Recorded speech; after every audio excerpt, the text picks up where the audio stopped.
জেলার অন্য দুটি আসনের তুলনায় নিজেদের উন্নয়ন বঞ্চিত বলে দাবি করেছেন মুন্সিগঞ্জ ২ আসনের ভোটাররা। তারা বলেন, এই এলাকার বাসিন্দাদের বড় একটি অংশ প্রবাসী, কিন্তু অদক্ষ জনশক্তি হয়ে বিদেশে যাওয়ায় কাঙ্ক্ষিত রেমিটেন্স পাঠাতে পারছে না।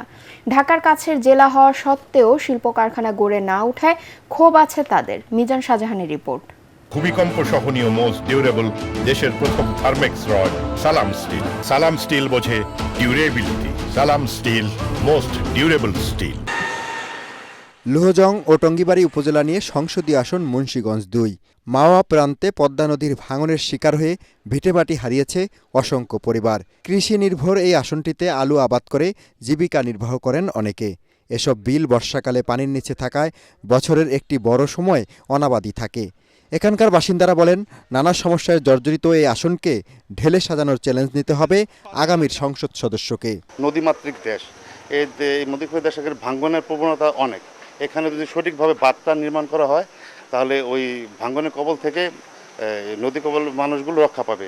এই আসনে বিএনপির প্রার্থী দলটির কেন্দ্রীয় যুগ্ম মহাসচিব আব্দুস সালাম আজাদ, আর ১১ দলীয় জোটের প্রার্থী এনসিপির মাজেদুল ইসলাম। ভোটাররা বলেন, এবার আর প্রতীক দেখে ভোট দেবেন না তারা। যোগ্য প্রার্থীকে সংসদে পাঠাতে চান তারা। ইসলামের যে হুকুমা হাকাম, যে দুনিয়াতে আল্লাহর আইন বাস্তবায়নের জন্য যে কাজ করবে তাকে আমরা ভোট দিব। যে দেশ ভালো চালাইবো, দেশের উন্নয়ন করব, কাজ করব, সবাই সুখে শান্তিতে থাকতে পারে, এরকম ব্যক্তি হলে ভালো হয়। সুষ্ঠু নির্বাচন হয়তো প্রশাসন চেষ্টা করলে সুষ্ঠু হবে, আর যদি প্রশাসনের মধ্যে ভেজাল থাকে তাহলে তো আরেক জিনিস। এলিভেটেড এক্সপ্রেসওয়ের কল্যাণে খুব অল্প সময়ে পদ্মা সেতু পার হয়ে ফরিদপুরের ভাঙা যেতে পারছেন ওই অঞ্চলের বাসিন্দারা।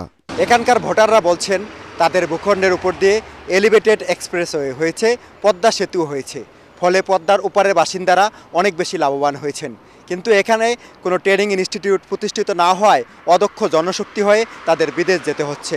তাই তারা চাচ্ছেন এখানে একটি ট্রেনিং ইনস্টিটিউট করা হোক, যেন তারা দক্ষ জনশক্তি হয়ে বিদেশে গিয়ে উচ্চমানের রেমিটেন্স পাঠাতে পারেন। মিজান শাহজাহান, এটিএন বাংলা, মুন্সিগঞ্জ।